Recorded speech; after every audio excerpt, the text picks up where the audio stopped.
오늘 이 설교를 듣는 가운데 말씀으로 우리를 찾아오시는 하나님을 만나시길 바라고, 내가 너와 함께하노라 말씀하시는 주님의 사랑의 음성을 듣는 행복한 시간 되시기를 주님의 이름으로 축원드립니다. 얼마 전에 평소에 가깝게 지내던 후배 목사님에게서 전화가 걸려왔어요. 목소리가 떨리고 있는 거예요. 목사님, 제가 당할 줄은 몰랐습니다.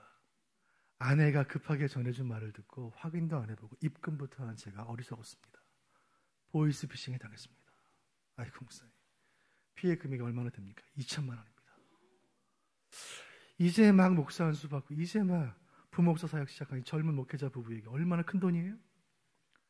사모님은 죄책감에 펑펑 울고 있고 목사님도 망연자실해 있는 모습 보면서 제가 이런 생각 들었어요. 야, 이 일이 정말 우리 가까이에 있구나. 딸은 어느 검찰청 암흑의 수사관입니다. 귀하의 통장이 도용되었습니다. 이런 전화 한 번씩 받아보셨을 줄 압니다. 거짓된 목소리로 속임수로 돈을 갈취하는 이 범죄 얼마나 죄질이 나쁩니까? 보이스 피싱이라는 말, 영어 보이스라는 말, 목소리라는 뜻이죠. 우리가 피싱이라는 말이 신조어인데, 피싱 낚시하다는 말, 프라이빗 데이터, 개인적인 정보를 빼낸다는 이야기예요. 즉 목소리로 속인다는 말입니다. 거짓 목소리라는 뜻이에요. 여러분, 보이스피싱 범죄가 왜 계속될까요? 왜 피해자들이 계속 생겨날까요? 수화기 건너편 목소리만으로 진짜인지 가짜인지 구분할 수 없기 때문이에요. 이 원리가 신앙의 세계도 적용이 됩니다. 여러분, 지금 이 땅에 거짓 목소리를 속삭여 영혼을 파멸에 이르게 만드는 영적인 보이스피싱, 종교를 빙자하고 진리로 위장하여 돈벌이하고 있는 영혼 사냥꾼들, 이단들이 얼마나 많이 있습니까? 대한민국의 수많은 이단들 가운데 이 정통 교회를 가장 당황스럽게 만드는 것이 신천지 집단이. 왜냐하면 신천지는 교회가 가장 잘하고 가장 열심히 하는 그것을 공격하기 때문입니다. 무엇입니까? 성경 공부예요. 성경 공부를 통해 성도를 빼가고 있는 것입니다. 여러분, 우리에게 종교개혁의 위대한 유산이 있고 지난 500년 전통 위에 세워진 말씀 위에 세워진 자부심이 우리에게 있는데, 그런데 어줍지 않은 사이비 교주의 가르침, 또 교르침을 담은 거짓 성경 공부에 수많은 신자들, 수십만의 청년들이 미혹당하고 있는 사실이 가슴이 미어지는 거예요. 그 마음이 오늘 베드로 후서 2장을 쓰고 있는 베드로의 마음이었습니다. 베드로서 2장, 사도 베드로가 한 장 전체를 할애해서 애타게 전하고 있는 메시지는 이것입니다. 영적인 보이스피싱에 주의하라. 성도를 미혹하는 거짓 목소리를 분별하라. 오늘날 한국교회가 여러 신흥 이단들 때문에, 신종 이단들 때문에 골머리를 앓고 있지만 사실 이단의 역사는 교회 역사만큼이나 오래되었습니다. 베드로가 살았던 당시 AD 64년에 순교했으니까 50년, 60년경, 그때 대표적으로 활동했던 이단이 사도행전 8장에 등장해요. 예루살렘에 박해가 시작이 되었고, 사도행전 7장 이야기입니다. 8장은 흩어진 성도들이 사마리아 땅에서 복음을 전할 때 그때의 일입니다. 사도행전 8장 말씀 보시죠. 8장 9절입니다. 시작. 그 성에 시몬이라 하는 사람이 있어 마술부터 있어 마술을 행하여 사마리아 백성을 놀라게 하며 자칭 큰 자라니. 아멘. 자, 사마리아 성에 살던 시몬이라는 사람이에요. 성경은 마술사 시몬이라 부릅니다. 이 마술이 오늘날처럼 사람들 즐겁게 하는 그런 쇼가 아니고 악한 영의 도움을 받아 사술을 행하는 거예요. 사람들을 미혹하게 하던 이단이에요. 교회 역사는 그를 시몬 마구스라고 부릅니다. 시몬 마구스, 이 마구스라는 말에서 매직이라는 말이 나왔어요. 마법사, 마술사 시몬이라는 뜻이죠. 16세기 화가의 작품 하나 보시죠. 마술사 시몬을 그린 그림이에요. 이 이단이 아주 유명했는데, 사마리아 성에서 악한 마술을 행하며 영혼들을 미혹했던 마술사 이단 시몬, 베드로가 사마리아 갔을 때 그 시몬을 호되게 야단을 칩니다.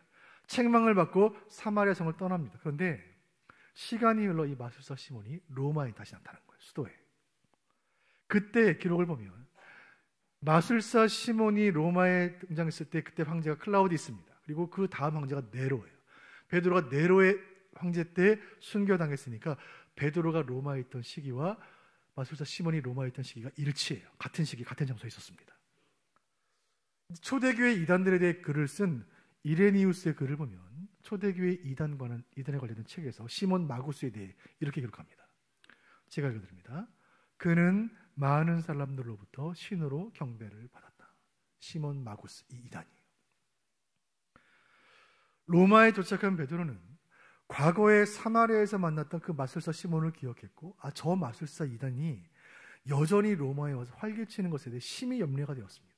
여러분, 그 큰 도시 로마에 이단이 어디 마술사 시몬뿐이었겠습니까? 수많은 이단들이 로마에 있었던 거예요. 이제 교회 밖에 있던 적들이 교회 내부로 들어오기 시작했구나. 저 이단들은 로마의 박해보다 오히려 더 교회에 큰 위협이 되겠구나. 이 베드로의 생각은 정확했습니다.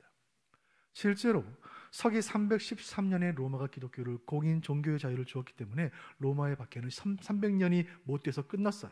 그런데 이단의 역사는 2000년간 계속되고 있습니다. 지금도.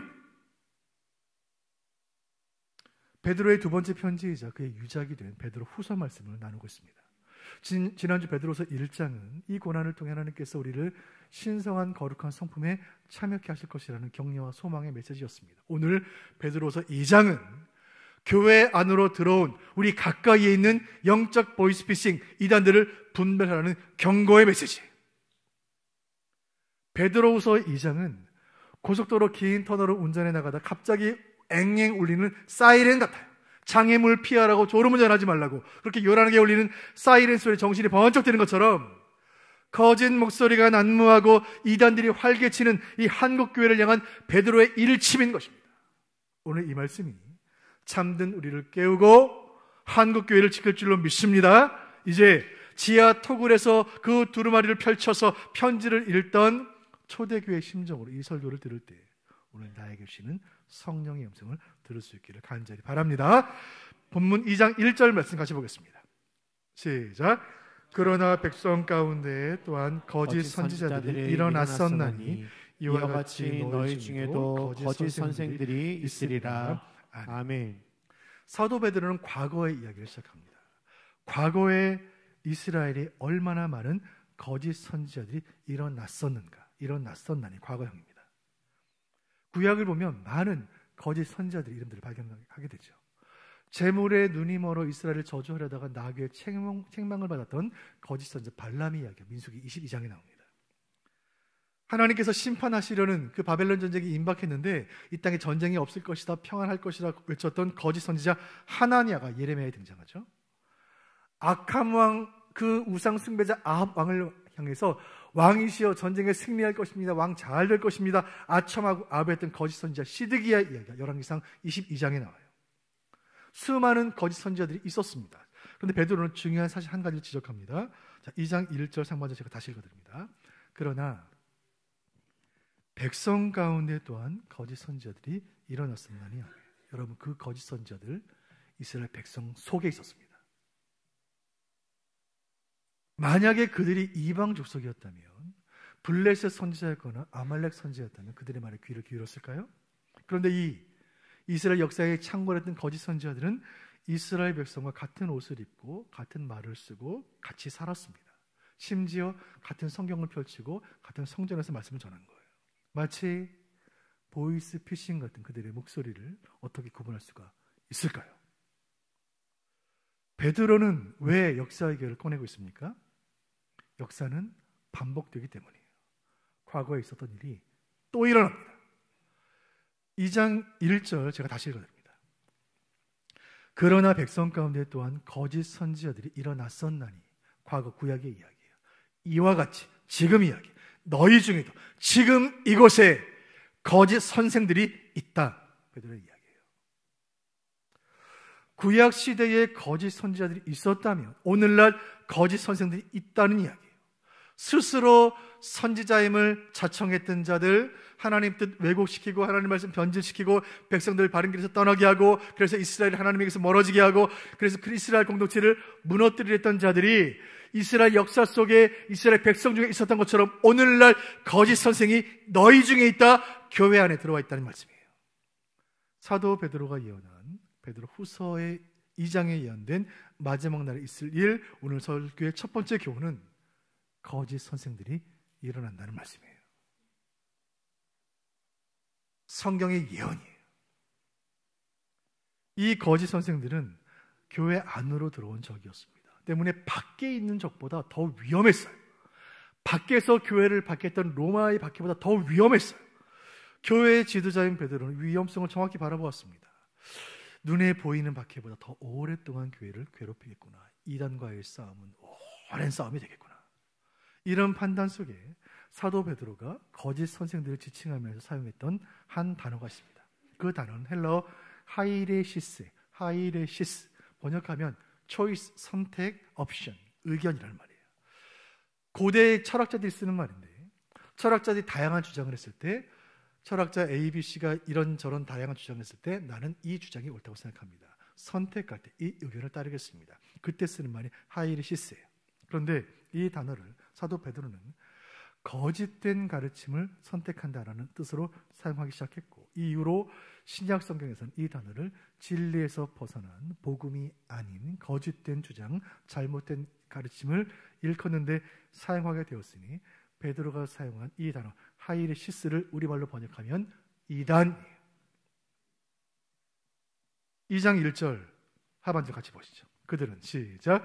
그들은 멸망하게 할 이단을 가만히 끌어들여 자기들을 사신 주를 부인하고 임박한 멸망을 스스로 취하는 자들이라. 아멘. 이 말씀 가운데 이단에 관한 모든 게 다 담겨 있습니다. 자, 이단의 목적은 무엇입니까? 영혼을 멸망시키는 거예요. 자, 이단의 특성은 무엇인가요? 가만히 교회 안으로 들어옵니다. 가만히 교회로 들어와요. 이단의 속성은 무엇인가요? 주를 부인하는 것입니다. 예수 그리스도를 부인해요.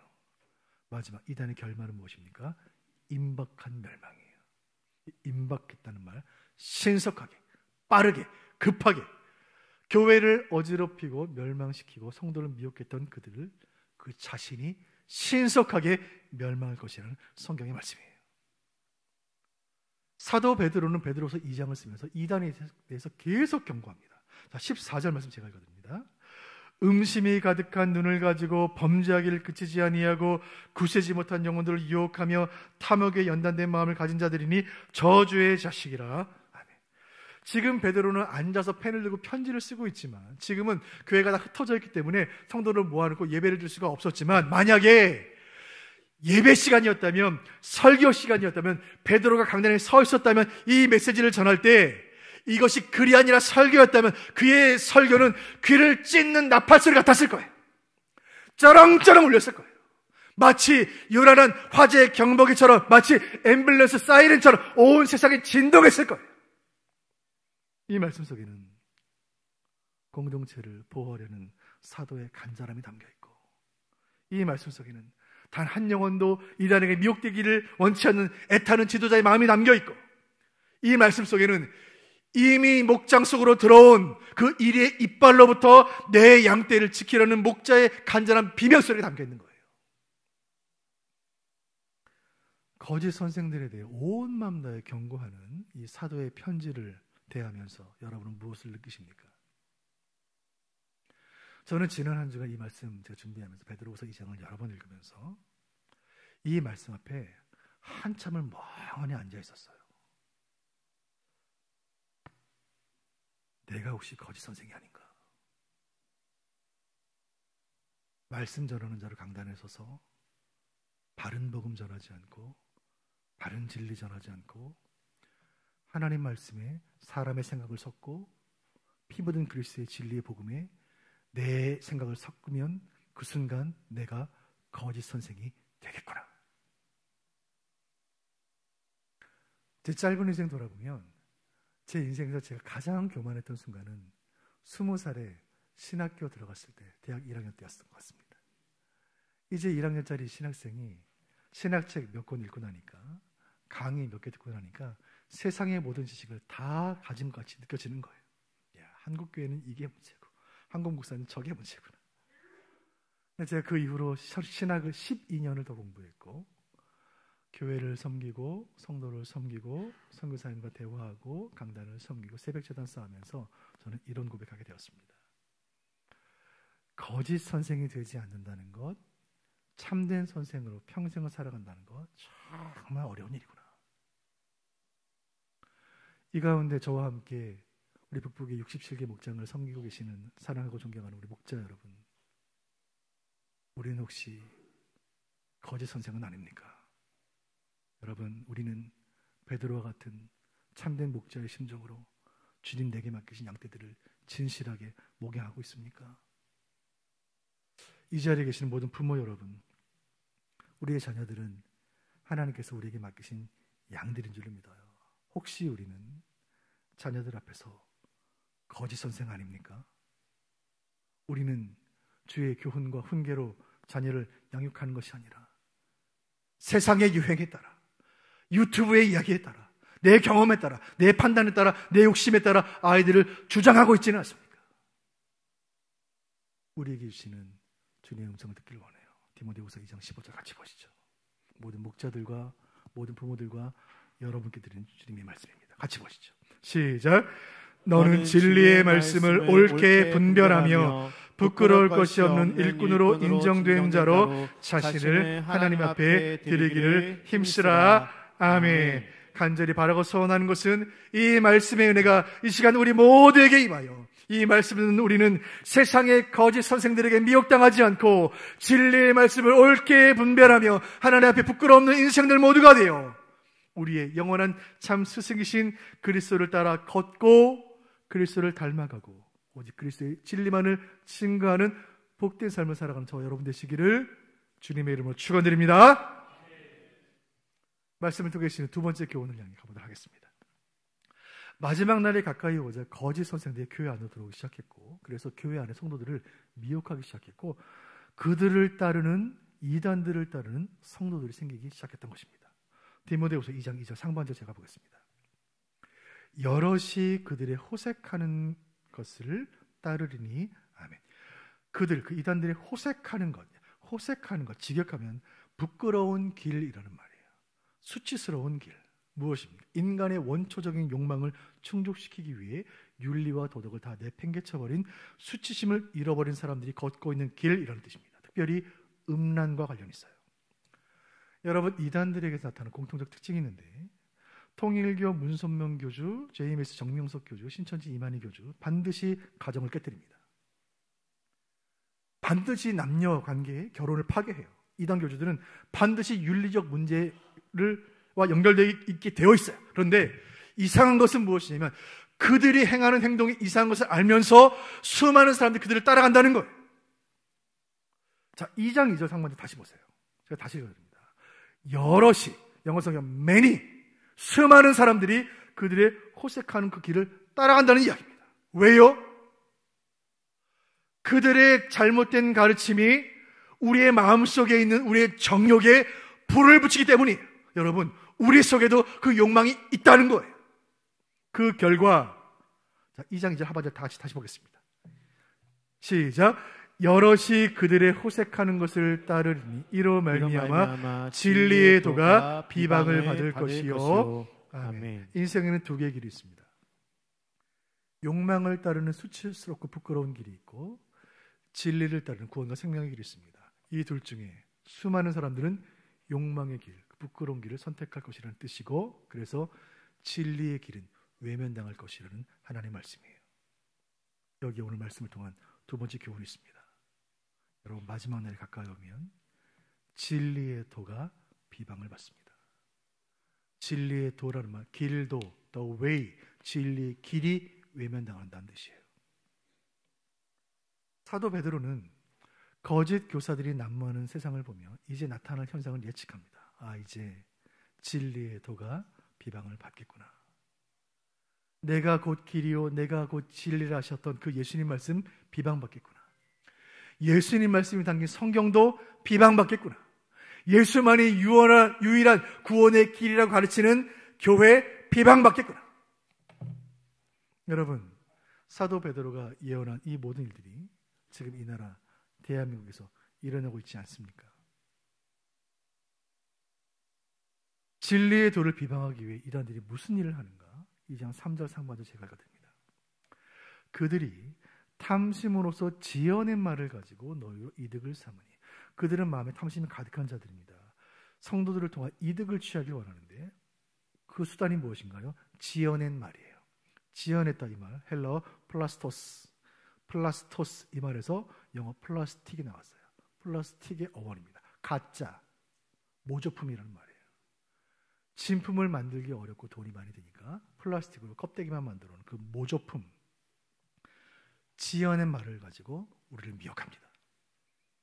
거짓 선생들은 성경을 왜곡시키고 복음을 변형시키고 진리를 모조품으로 대체시킵니다. 왜요? 이득을 얻기 위해, 권세를 얻기 위해, 돈을 얻기 위해, 인기를 얻기 위해, 자신의 배를 채우기 위해. 오늘 본문에서 베드로는 이 거짓 선생들 그리고 이단들의 특징을 두 가지로 정확히 바라보고 있어요. 첫째, 호색, 둘째, 탐심이에요. 그런데 여러분, 이 두 가지는 사실 모든 사람들이 심령 속에 감추어 놓고 살고 있는 우상들이 아니겠습니까? 욕망을 추구하고 부를 추구하는 모습은 모든 크리스찬들, 우리들의 민낯이 아닙니까? 교회를 위해 봉사하고 충성한다고 말하지만 사실은 내 이름을 드러내고 싶은 마음이 내 안에 있는 것이고, 주님을 위해, 선교를 위해 쓰려고 돈을 번다고 말하지만 실은 평안에 살고 싶은 마음이 내 안에 있는 거예요. 여러분, 이단들이 공격하는 것은 이미 우리 안에 있는 죄성이에요. 마치 파리떼가 부패한 음식을 향해 날아드는 것처럼 이단들은 우리 안에 감추고 있던 내면의 욕망을 부추깁니다. 그렇다면 오늘 이 베드로의 편지, 베드로서 2장은 이단에 빠진 사람들에게 주신 말씀이 아니에요. 이 설교는 신천지에 빠진 사람, 여호와 증인에 빠진 사람, 안식교인들, 통일교에 빠진, 이단에 빠진 사람들 위한 설교가 아니라 바로 지금 우리를 향한 하나님의 음성인 줄로 믿습니다. 복음이라는 이름으로 자기의 유익을 취하려는 목사들, 헌신이라는 이름으로 내 명예를 추구하는 성도들, 이 말씀은 제게 주시는 말씀이요, 여러분에게 주시는 도전의 말씀인 줄로 믿으시길 바랍니다. 사도 베드로가 예언한 그대로 2025년 우리는 진리의 도가 비방받는 시대에 살고 있습니다. 어제 노방전도가 있었는데 많은 대원들 참여해 주셔서 감사드립니다. 전도지를 들고 예수만이 유일한 구원자입니다. 예수 믿으면 천국 갑니다. 믿지 않으면 구원은 없습니다. 교회에 생명이 있습니다. 성경만 하나님의 말씀입니다. 이렇게 전도하면 세상 사람은 뭐라고 말합니까? 교회는 왜 이렇게 편협해요? 왜 그렇게 관용이 없어요? 무슨 이 예수만이 구원자입니까? 다양한 종교 다 열심히 믿으면 다 구원에 이르는 것 아닌가요? 예수만이 유일한 구원자임을 비방하는 시대에, 진리의 길을 멸시하는 시대에 우리는 어떻게 살아야 합니까? 여러분, 어떻게 살아야 합니까? 예수님 산상수훈 설교 중에 주신 말씀이 있어요. 마태복음 7장 13절 14절. 예수님 미래를 바라보시며 이런 말씀 주셨습니다. 같이 보실까요? 주님 말씀입니다. 시작. 좁은 문으로 들어가라. 멸망으로 인도하는 문은 크고 그 길이 넓어 그리로 들어가는 자가 많고 생명으로 인도하는 문은 좁고 길이 협착하여 찾는 자가 적음이라. 아멘. 우리 예수님 정확히 이 시대를 바라보고 계십니다. 크고 넓은 길, 수치스러운 길, 욕망을 추구하는 길, 많은 사람이 가고 있는 그 길 끝에는 멸망이 있다. 이 좁은 길, 예수 따라 걷는 길, 믿음 지키는 길, 좁은 길 따르는 자 너무 적지만 그 길 끝에 생명이 있다. 우리는 베드로의 편지, 베드로 전서와 후서의 말씀을 지난 2달 동안 함께 묵상하고 필사하고 있습니다. 이 편지를 읽으면 우리는 깨닫게 됩니다.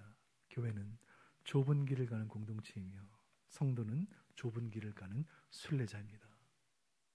이 좁은 길을 가는 건 어렵고 외롭지만 이 길을 먼저 걸었던 우리 신앙의 선진들이 계시고, 이 좁은 길 끝에는 생명이 있고, 이 좁은 길 끝에서 사랑하는 예수님을 만나게 될 것이니, 그 믿음으로 오늘도 이 좁은 길을 의연하게 함께 걷는 저와 여러분 되시기를 주님의 이름으로 축원드립니다. 교회 안으로 들어온 거짓 선생들, 그리고 진리의 도가 비방받는 세상을 바라보던 베드로는 마음이 답답해졌습니다. 정말 어려운 세상이 되었구나. 이제 교회 안팎으로 악인들이 활개치는 세상이 되었구나. 자, 그 답답한 마음에 베드로가 뭘 했을까요? 베드로가 뭘 했겠습니까? 성경을 펼친 거예요. 여러분, 인생이 답답할 때, 불안할 때, 우울할 때 어디로 가야 할지 알 수 없을 때 성경 속에 길이 있다고 믿는 것이 신앙 아니겠습니까? 베드로는 성경을 펼쳤습니다. 그 시대에 신약은 없었습니다. 구약을 펼치는 거예요. 오늘처럼 책 형태가 아니라 두루마리 형태로. 첫 번째 두루마리, 첫 책, 구약의 첫 책 창세기를 펼친 거예요. 이 고난받는 공동체의 지도자는 성경을 통해 주님의 음성을 듣게 되고 큰 깨달음을 얻게 되고 그 깨달음을 편지에 기록했고 그 내용이 베드로후서 2장에 있고 그 베드로의 편지가 또 신약 성경이 된 거예요. 자, 낙심한 베드로를 솟게 했던 그 교훈은 하나님께서 이 어려운 세상 가운데 경건한 자들을 건지신다는 깨달음이었습니다. 오늘 설교의 마지막 교훈이에요. 하나님께서는 경건한 자들을 건지십니다. 여러분 아멘입니까? 베드로는 이 성경 속에서 먼저 창세기에서 노아에 대한 말씀을 발견합니다. 그 내용 2장 5절인데 제가 읽습니다. 옛 세상을 용서하지 아니하시고 오직 의를 전파하는 노아와 그 7 식구를 보존하시고 아멘. 창세기 6장에 노아의 홍수에 대한 말씀이 기록되어 있습니다. 그 말씀을 묵상하다가 하나님께서 온 세상을 심판하셨을 때 노아의 가족을 구원하시는 말씀에 눈이 꽂히게 된 거예요. 여러분 하나님이 세상을 홍수로 심판하신 이유가 무엇인가요? 세상에 죄가 가득 넘쳤기 때문에 물로 세상을 다 쓸어버리신 거예요. 그런데 하나님이 창조하신 모든 생명 있는 모든 것들을 죽이셨던 그날 노아와 7 가족만 살아남았습니다. 베드로는 주목했습니다. 왜 그렇게 하셨을까? 자, 5절 상반절 제가 다시 읽어드립니다. 옛 세상을 용서하지 아니하시고 오직 의를 전파하는 노아와 그 7 식구를 보존하시고 아멘. 노아와 가족은 의를 전파했기 때문에 그들은 살았어요. 홍수로 온 세상이 멸망하는 그 마지막 순간까지 노아와 가족들은 경건한 삶으로 세상의 의를 전파했습니다. 홍수로 세상을 심판하실 것이라는 하나님의 말씀을 있는 그대로 믿었고 그 말씀에 순종하여 마른 하늘에서 120년간 방주를 지었고 그 모습을 통하여 그 불의한 시대를 향하여 하나님의 말씀을 끝까지 전했고 의를 전파했고 마침내 하나님께서 홍수 중에 그 가족을 구원하시는 거예요. 베드로는 깨달았습니다. 그렇구나. 오늘날 세상에 흩어진 모든 교회들은 믿음 지키고 있는 그 모습을 통하여 저 세상 가운데 의를 전파하고 있구나. 고난받는 모든 성도들은 고난 견디는 그 모습을 통하여 이 약한 세상을 향하여 하나님의 의를 전파하고 있는 것이구나. 그렇다면 그 홍수 가운데 노아를 살리신 하나님이 이 고난 중에 우리도 살리시겠구나. 베드로는 창세기를 넘기다가 또 하나의 경건한 인물을 만나게 됩니다. 아브라함의 조카 롯이에요. 2장 7절 보시죠. 제가 읽습니다. 무법한 자들의 음란한 행실로 말미암아 고통당하는 의로운 롯을 건지셨어요. 자, 롯에 대한 말씀이에요. 우리 8절 말씀 보겠습니다. 8절 다 같이 시작. 이는 이 의인이 그들 중에 거하여 날마다 저 불법한 행실을 보고 들으므로 그 의로운 심령이 상함이라. 아멘. 7절과 8절 연결되어 있는데 8절은 괄호로 묶여있는 이유는 성경 사본들 사이에 차이가 있기 때문입니다. 하지만 이 말씀은 본문의 메시지를 강화하는 맥락상 메시지를 강화하는 귀한 말씀이에요. 자, 8절에 이 의인이 누구예요?